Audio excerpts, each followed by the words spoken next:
জাহান্নামীরা হবে অবাধ্য, ঝগড়াটে ও অহংকারী। সহিহ বুখারী হাদিস নম্বর ৬২০২।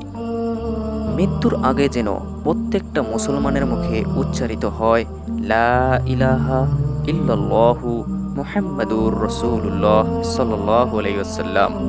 সূরা ফাতিহায় এতই বরকত যে তা নাজিল হওয়ার সময় শয়তানও কেঁদেছিল। দেহের রোগের ঔষধ ফার্মেসিতে থাকলেও মনের রোগের ঔষধ আল কুরআনে আছে। যে ব্যক্তি ধোঁকাবাজি করে আমার সাথে তার কোনো সম্পর্ক নেই। হযরত মুহাম্মদ সাল্লাল্লাহু আলাইহি ওয়াসাল্লাম যার চরিত্র নিয়ে মহান আল্লাহ তাআলা প্রশংসা করেছিলেন তিনি হলেন হযরত মুহাম্মদ সাল্লাল্লাহু আলাইহি ওয়াসাল্লাম। রাসূলুল্লাহ সাল্লাল্লাহু আলাইহি ওয়াসাল্লাম বলেন, যে কোনো মুমিন কোনো ক্ষুধার্ত মুমিনকে খাওয়াবে